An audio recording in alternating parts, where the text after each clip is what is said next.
بسم الله الرحمن الرحيم وهبينبا إسنينه أو تلادة أي سوء قليسو لباتنك بشا أبريل سنتك لبكن لباتن يلح أو كبهة بشا دول قعد سنتك كن أفر بغلا فرتن يتضبا تاريخ ده هجرية كسو دوادا مركله يبرامج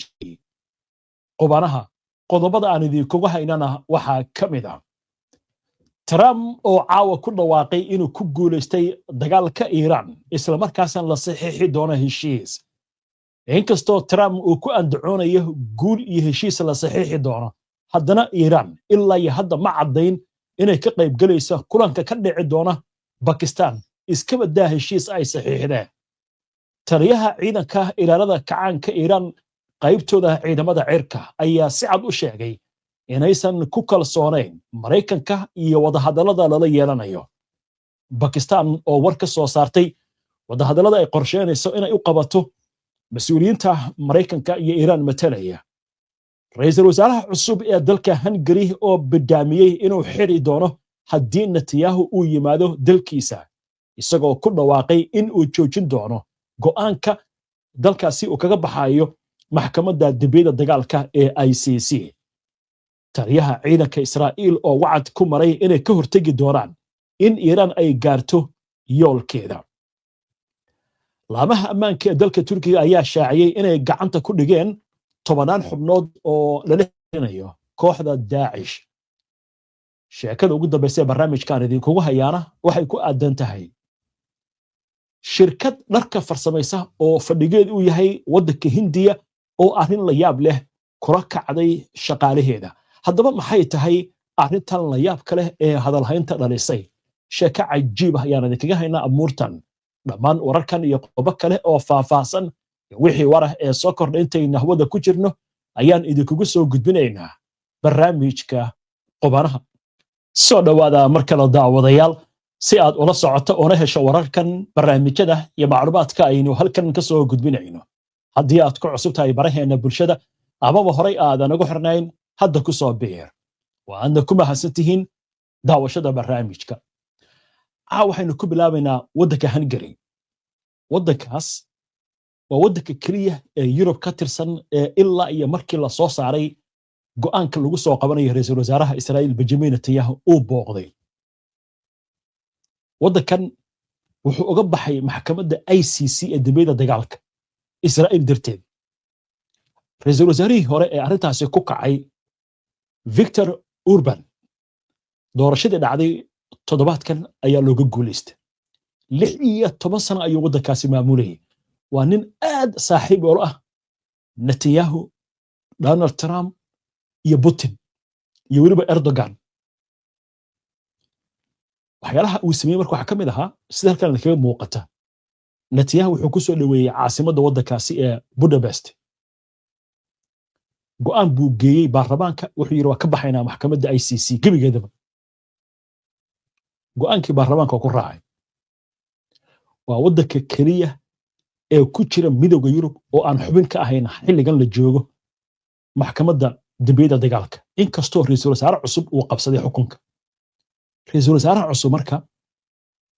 horta wuxuu yiri go'aankii aynu kaga baxnay ICC waa ka laabanaynaa Netanyahu wuxuu bidaamiyay haddii waddankiisa uu yimaado inuu xiri doono haddaba aynu eegno warbixin amuurtan la xiriirta oo saacadii ugu dambeeyay warbaahintu ay aad u hadal hayso ra'iisul wasaaraha cusub ee Hungary Peter Magyar ayaa xaqiijiyay in Hungary ay xiri doonto hogaamiye kasta oo ay raadinayso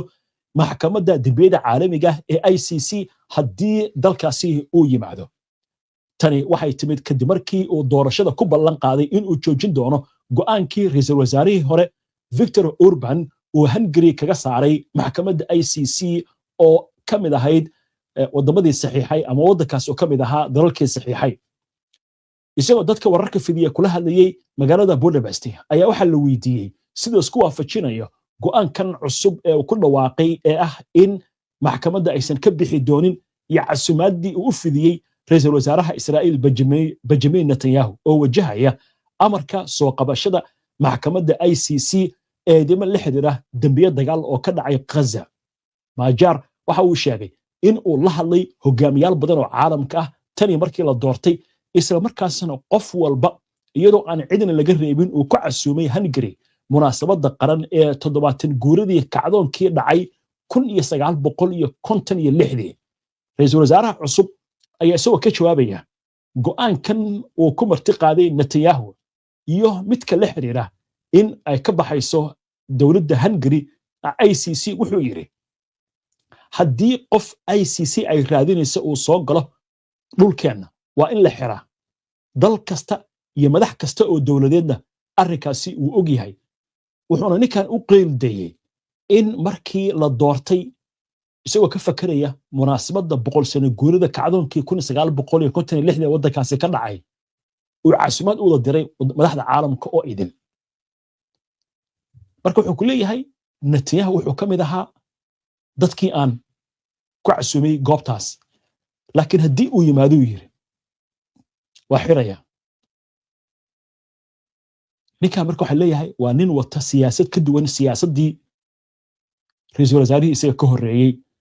Viktor Orban oo ahaa nin saaxiib aad u ah Israa'iil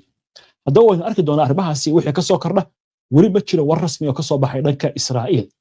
hagaag markan waxaynu eegaynaa dhanka Turkiga halkaasi oo lagu soo waramayo in laamaha ammaanku ay xabsiga dhigeen dad ku dhow 100 qof oo la sheegay inay ka tirsan yihiin kooxda Daesh laamaha ammaanka ayaa maanta waxay shaaciyeen in 90 qof oo laga shakisan yahay inay xiriir la leeyihiin kooxda Daesh 2 toddobaad kadib iska hormaad hubaysan oo ka dhacay banaanka qunsuliyadda Israa'iil Istanbul la xiray guud ahaan imika waxa la sheegayaa in dadka la xiray ay leeyihiin 198 qof tan iyo wixii ka dambeeyay weerarkaasi dhacay 7 bishan Abriil kadib howlgal ballaaran oo laga fuliyay waddanka oo idil oo lagu baagsanayo wax dawladda ay ku tilmaamtay ururka argagixisada ee Daesh oo ah magaca loo yaqaan kooxda loo yaqaan ISIS wasaaradda arrimaha gudaha ayaa waxay sheegtay in 90 qof ee la xiray lagu kala qabtay 24 gobol oo ka mid ah 81 gobol ee ka kooban yahay waddankaasi waxaana ku jira xubno la tuhunsan yahay inay ka tirsan yihiin ururka dad ku lug leh maalgelintiisa iyo kuwa lagu eedeeyay faafinta dacayadaha Daesh maamulka Turkiga ayaa si rasmi ah arrintan u xaqiijiyay waxaana lagu soo waramayaa in ilaa iyo hadda aysan jirin dadkan in lagu soo ogay inay ku lug leeyihiin weerarka lagu qaaday banaanka hore ee dhismaha ay degan tahay qunsuliyadda Israa'iil ee magaalada Istanbul halkaasi oo 2 askari ay ku dhaawacmeen mid ka mid ah 3 nin ee fuliyay weerarkaasi oo ay booliisku dileen ayaa waxa la sheegay inuu xiriir la lahaa urur argagixiso oo diinta u adeegsada danihiisa sida hadalka loo yiri inkastoo aan la magacaabin ururkaasi dhamaadkii bishii December 3 askari oo booliiska Turkiga ayaa lagu dilay howlgal ka dhan ah ISIS oo ka dhacay gobolka Yalova ee waqooyiga galbeed ee dalkaasi 6 kale oo la tuhunsan yahay oo dhamaantood ah Turki ayaa sidoo kale lagu dilay iska horimaad socday saacado badan waa tahay qodobkaas halkaas aynu kaga gudubno waxaanu gudbaynaa gordhow wararkii ugu dambeeyay ee xiisadda bariga dhexe Trump oo caawa ku faanay inuu ku guuleystay dagaalkii Iran weli wuxuu leeyahay isla caawa heshiis bala saxiix doona laakiin arrinta la yaab kale waxay tahay wafdigii Iran xitaa maysan tagin Pakistan waxa la isweydiinayaa marka madaxweynaha Mareykanka ma asaga heshiiska isla saxiixanaya gudihiisa sheekadaas iyo war culus oo ka soo yeeray taliye sare oo ka tirsan ciidanka Iran sheekadii ugu dambeysay barnaamijka iyo qodobo kale intaan u gudbin aynu ku hakanno qadar xayeysiina soo dhawaada mar kale daawadayaal wali waxaad la socotaan barnaamijkii qubanaha oo toos idinkaga imaanaya istuudiyahayaga koowaad barnaamijyadeena waxaad ka heli kartaan bogagga bulshada ee internetka sida YouTube-ka, Facebook-ka, Twitter-ka iyo Telegram-ka warbixino qoraal ah warar faaclooyin iyo macluumaadyo kale waxaad ka heli kartaan barta internetka aynu ku leenahay oo ka dhigo wehelkaaga wararka waa hagaag xagga Mareykanka ayaynu haatan eegaynaa war weyn ayaa Trump caawa ka soo yeeray wuxuu leeyahay dagaalkii Iran waa ku guuleystay guusha laakiin waxa la yiri afka ma aha guusha waa ficil Iran 40 maalmood baa la duqeynayay oo la garaacayay cirka dhulka iyo badda laakiin way soo taaganta laakiin isaga wuxuu sheeganay inuu guuleystay arrinta marka waxa la yiri waa laba qodob mid ka mid ah dagaal dambe inuusan doonayn Trump oo leeyahay aniga waa guuleystay iska sheegtay guushaas iyo in Iiraaniyiinta uu ka xanaajinayo oo ay diidaan markaasi wada hadallada lagu wada inay ka dhacaan magaalada Islamabad Mareykanku waxa leeyahay madaxweyne ku-xigeenkoodii ayaa tagay oo ku sii jeeda Islamabad inkastoo wararka qaarkood ay leeyihiin weli muusan bixin halkaas war iskhilaafsan ka soo baxaya laakiin waxay u badan tahay inuu tagi doono maalinimada bariya Islamabad oo hadda diyaarad uu sii saaran yahay Trump marka wuxuu leeyahay dagaalkii baan ku guuleystay haddaba aynu egna sheekadan oo goordhaweeto ay soo tuurtay wakaaladda wararka ee AB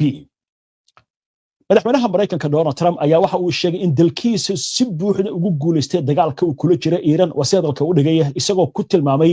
guur ballaaran oo dhinacyo badan leh wuxuu sheegay in xaaladdu hadda si wanaagsan ay u socoto isla markaasna ciidanka Mareykanka ay muujiyeen waxa uu ugu yeeray waxqabad aad u sareeya Trump ayaa xusay in hawlgalka ka socda Iran loo fulinayo sidii saxda ahayd isagoo barbar dhigay hawlgallo hore balse wuxuu tilmaamay in kan hadda uu yahay mid aad u weyn oo aad u adag wuxuu sidoo kale sheegay in inta badan hogaamiyaashii hore ee Iran meesha ay ka baxeen wuxuuna ku tilmaamay isbedel nidaam inuu ka dhacay Iran madaxweynaha Mareykanka ayaa sheegay in wada hadallada soo socda ay diiradda saarayaan in la gaaro heshiis aan u ogolaanin Iran inay yeelato ka nuclearka wuxuu xusay in haddii heshiis la gaaro uu noqon doono mid guul ah oo adduunka oo idil uu ku faani doono halkii ay jiri lahaayeen buu yiri sanadihii hore wax uu ku tilmaamay ceeb iyo hoos u dhac heshiisi ahaa Trump ayaa waxaantaas uu ku daray in heshiis kasta oo la gaara uu xaqiijin doono nabadda iyo amniga Israa'iil bariga dhexe Yurub Mareykanka iyo guud ahaan adduunka waa si hadalka uu dhigay wuxuu sidoo kale dhaliilay warbaahinta uu ku eedeeyay inay ka soo horjeedo Mareykanka isagoo sheegaya inay taageerayso warbaahinta Iran laakiin arrintaasi aysan dhici doonin maadaama isagoo hadda gacanta uu ku hayo hoggaanka waa si hadalka uu dhigay sidoo kale Trump ayaa waxa uu sheegay inuusan ogolaan doonin in xisbiga dimuqraadigu uu hoos u dhigo guulaha ciidanka Mareykanka iyo maamulka uu hogaamiye ee ku aadan Iran dhinaca kale Mareykanka waxay sheegayaan in dhinaca ka soo horjeeda ee Iran ay ula jeedaan inuu jahwareer ku sugan yahay isla markaasna waxay tilmaameen in awoodoodii badeed la burburiyay halka ciidamada cirkuna ay u guureen goobo qarsoon waxay sidoo kale taliska Mareykanku ay sheegayaan in hadda Iran aysan haysan qalab difaac oo ka hortagi kara gantaalada ama weerarada cirka arrintan ayaa waxay ku soo beegmaysaa iyadoo Trump sidoo kale uu sheegay maanta in Iran go'doominta lagu hayo ay sii socon doonto ilaa iyo inta Iran ay ogolaanayso heshiis wuxuuna yiri maalin kasta 500 milyan oo dollar ayaa qasaarta laakiin Iran waxa la og yahay sida ay sheegayso qobarada arrimaha dhaqaalaha maalintii waxay qasaaraysaa inta ay xiran yihiin dekedaheeda 276 milyan laakiin Trump wuxuu ku leeyahay 500 milyan arrinta marka waxa la sheegay meel uu ka keenay inaysan jirin waa qodobka labaad wuxuu leeyahay heshiis baa la saxiixi doonaa Iran wafdi ilaa hadda ma wadarinba xitaa ma aysan xaqiijin inay ka qayb gali doonto wada hadalladaasi inkastoo Pakistan ay hadashay waa ridii soo gudbin doonaa Pakistan warkeeda laakiin Trump wuxuu leeyahay heshiis baa dhici doona heshiiska marka ma asaga tanaasuli doona oo waan guuleysanadan iyo Iran baan burburinay dadka Mareykanka u sheegaya laakiin marka la tago miiska wada hadalka tanaasul ma samayn doona Trump mase Iran baa tanaasuleysa waxba ogiya madaxweynaha Mareykanka tan dambe aad bay u adagtay inay wax ka jiraan Iiraaniyiinta ma tanaasuleyaan tan kaleeto Iran hal qof go'aanka ma gaarayo Trump Mareykanka asaga go'aanka iska leh kaligiis madaxweynaha ayaa iska leh laakiin Iran waa saddex hay'adood oo kala duwan hay'adda fulinta oo madaxweynaha wasiirada baarlamaanka ay ku jiraan waxaa jira hay'adda garsoorka iyo shuurada iswata waa wadaadada iyo hay'adda ciidamada waa IRGC saddexdaas marka waa is ilaalinayaan haddii mid ka mid uu ku dhaco qalad labada kala qabanaysa marka nidaamka Iran sidaas ayuu u dhisan yahay Mareykanka marka waxa lagu yiri waxa doonta sheeg madaxweyne Trump waxa doonta sheegi karta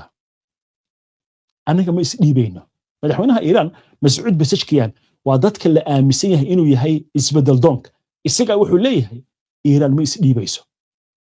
wahayag intaan u gudbin Pakistan warkeeda waxaynu u gudbaynaa war weyn oo ka soo yeeray taliyaha ciidanka cirka ee waddanka Iiraan Majid Musawi ayaa waxa uu sheegay in Iiraan aysan kalsooni ku qabin wadahadallada ay la yeelanayso Mareykanka ee lagu doonayo in lagu soo afjaro wax uu ku tilmaamay gardarrada sharci darrada ah ee Mareykanka iyo Israa'iil ay wadaan balse ay ku tiirsan yihiin awoodooda qaranka Musawi ayaa hadalkan wuxuu jeediyey maanta xilli uu dib u cusboonaysiinayay qaabka Iiraan ay wajahayso Mareykanka inkastoo Pakistan ay wado dhexdhexaadin haddana wuxuu hoosta ka xariiqay inaysan jirin wax kalsooniya ay ku qabaan Mareykanka isla markaasna wuxuu sheegay inay heegan buuxa ku jiraan General Musawi ayaa sidoo kale wuxuu ka digay in hanjabaad kasta oo ka dhan ah Iiraan ay la kulmi doonto jawaab aad u adag oo go'aan leh waxaan intaasi uu ku daray in dalkiisa uu ka gudbay marxaladii daciifnimada iyo isdhiibidda wuxuuna yiri meel kasta oo aad joogtaan waxaan si xooggan uga jawaabi doonaa mar kasta oo aan doono marka ninkan waa ragga lagu dhaarto raggii la dilay waa ragga farakutiriska ee ka haray oo gacanta ku haya ciidamada IRGC wuxuu leeyahay anaga waxa la yiraahdaa isdhiibid xagga iska dhig horto askariga ugu dambeeya ilaa iyo inta nafta ay ku jirto waa dagaalamayna buu leeyahay وهاجد حق باكستان مركا aynu eegno Pakistan war baa ka soo yeeray la xiriira arimahan wada hadalada hagaag dawladda waddanka Pakistan ayaa caawa waxay kalsooni ka muujisay inay ku guuleysan karto in Iiraan ay ka soo qayb gasho wada hadalada la yeelanayo Mareykanka sida uu sheegay sarkaal sare oo ka tirsan dawladda Pakistan oo la hadlay wakaaladda wararka ee Reuters sarkaalka oo codsaday in magaciisa aan la sheegin sabab la xiriira xasaasiyadda warkan ayaa waxa uu sheegayaa in ay heleen calaamado wanaagsan oo ka imaanaya dhanka Iiraan isagoo xusay in xaaladdu wali ay isbedelayso balse ay ku jiraan xusul duub ku aadan in Iiraan ay ku casuumaan ama ay markaasi ka dhaadhiciyaan in ay timaado Islaamabad wuxuu intaas ku daray in Pakistan ay si firfircoon ula shaqeynayso Washington iyo Tehran xilli la sheegayo in ay soo dhowdahay waqtigii xabajoojinta Iiraan iyo Mareykanka u dhaxaysa وهاجد war kala soo baxa isagana Trump wuxuu leeyahay hadii heshiis la gaaro warka hadda soo dhacay hadii heshiis la gaaro waxaan diyaar u ahay in la fariisto mas'uuliyiinta Iiraan aniga ayaa tagayo ku leeyahay Islaamabad diyaar baan u ahay inaan hor fariisto madaxda Iiraan laakiin heshiis baa ka xiga ku leeyahay waa tahay xagga Israa'iil aynu eegno halkaasi oo gordhaweyto war uu ka soo saaray abaandulaha ciidanka Israa'iil Iyala Zamir ayaa waxa uu sheegayaa in militarigu uu bilaabay olole aan horay loo arag oo ka dhan ah nidaamka Iiraan kaas uu ku eedeeyay inuu muddo dheer qorsheynayay burburinta Israa'iil isla markaasna uu dhisay awood uu ku fuliyo qorshahaasi Zamir ayaa waxa uu sheegay in ciidamada Israa'iil ay si wadi doonaan feejignaanta isla markaasna aysan ogolaan doonin in Iiraan ay gaarto hamigeeda isagoo cadeeyay in la hubin doono jiritaanka Israa'iil inaan qatar aysan ku noqon Iiraan warkan waxaa tibiyay wargeyska The Times of Israel wuxuu sidoo kale sheegayaa wargeysku in ciidanka Israa'iil ay doonayaan inay abuuraan xaalad cusub oo damaanad qaadaysa amniga Israa'iiliyiinta ku nool waqooyiga gaar ahaan gudaha Lubnaan kuwaasi oo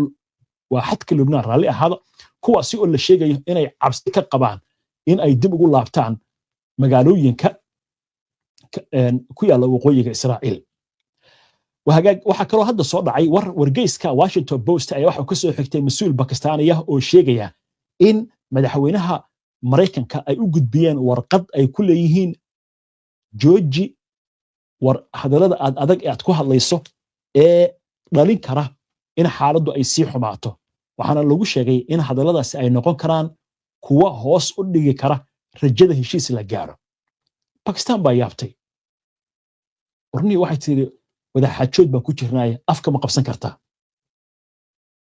Iiraan baa ka guuleysanaya waa burburinaya waa jibinaya go'doon baan ku hayaa dhaqaalahoodan burburinay waxaan dilnay hogaamiyaashoodii dad aan la xajoonisid oo nabad aan la rabtid luuqadaas laguma hadlo warqad baa loo qoray Pakistan warqad bay qortay waxay tiri niyo isdeji waxaan aad ku hadlaysid nabadna wax kama taraa colaadna wax kama taraan waa tahay qodobkaas halkaas aynu kaga gudubno markaan waxaynu eegaynaa xaaladan caawa taagan iyo hadaladan Trump ka soo yeeraya isla markiiba qiimaha shidaalka ayaa kordhay caalamka aynu eegno warbixin ay soo tuurtay wakaaladda wararka ee Reuters qiimaha shidaalka ayaa lagu soo warramayaa in uu kor u kacay 5% kadib markii ay soo baxeen walaacyada la xiriira in xabajoojinta nugul ee u dhaxaysa Mareykanka iyo Iiraan ay burburto sida ay ku warramayso wakaaladda wararka ee Reuters Trump wuxuu is leeyahay waxagaaji laakiin xitaa qubarada Ameerikaanka waxay leeyihiin ninkan asagaaba uga daray xaaladda wuxuu is leeyahay suuqa deji oo waxa tira Iiraan heshiis bay ogolaanaysa laakiin dhinaca kale waxa la yiri wuxuu ka shidayaa dab iyo baasiin hadda Reuters oo soo tuurta warkan 5% fursadii wax ka cad shidaalka waa tahay qodobkaas halkaas aynu kaga gudubno haatan waxaynu soo gaarnay sheekadii ugu dambeysay ee barnaamijka aynu ku soo gabagabayn jirnay aalab waxaynu ku soo qaadanaa sheeko ka duwan sheekooyinkii barnaamijka aad ku soo daawateen waxaan idin hayaa sheekada ku saabsan shirkad dharka farsamaysa oo laga leeyahay waddanka Hindiya ayaa waxay rabtaa shaqaalaha faraha badan ee u shaqeeya inay iska fasaxdo maxaa la sameeyay marka qof kasta kaamira horta wajiga lagu xiray kaamiradan waxay la shaqaysaa waxa loo yaqaan caqliga samayska ah ama AI-ga dhaqdhaqaaqa qofkan uu samaynayo iyo sida dharka u talayo iyo sida makiinada u adeegsanayo ayaa loogu talagalay in AI-gan uu ururiyo kadibna loo bedelo tiknoolajiyad oo dadkan aan loo baahanba oo maxaa la samaynayaa markaas kombiyuutarada la samaynayo robot meeshii dadkan ay ka shaqayn lahaayeen oo nolol ay ka heli lahaayeen waxa lagu bedeli doonaa robotkaasi haddaba sheekadan aan ku sii soconay muuqaal muujinaya arrin la yaab leh ayaa faafay shaqaalaha warshad ka shaqaysa dhartulidda waddanka Hindiya ayaa waxa lagu arkay iyagoo shaqaynaya mishiinada wax tulayana gacanta ku haya laakiin madaxa kaamira ay ugu xiran tahay inkastoo muuqaalkan loo duubay si qarsoodiya haddana waxaa la sheegay in shaqaalaha loogu talagalay in xogtooda iyo qaabka isticmaalayaan kadib loo tababari doono robadyo iyadoo la sheegay markaa kaamirada inay ururi doonto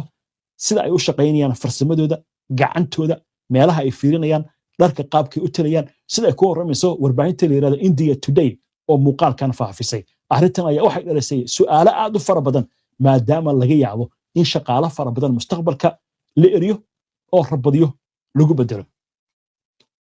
hawsha marka hawl adag weeye hadda Shiinu wuxuu bilaabayba wariyaal robot ah warka akhrinaya wariye robot ah ayaa ku warramaya mana kala garan karto inuu qof yahay iyo inuu yahay robot marka isku dhigeen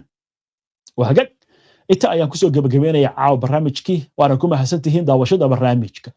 si aad ula socoto wararkan iyo barnaamijyada iyo macluumaadka aynu soo gudbino haddii aad ku cusub tahay baraheena bulshada ama horay aadan ugu xirnayn hadda ku soo biir waa inoo barnaamijka xiga insha Allah inta ka horeysa nabadgelyo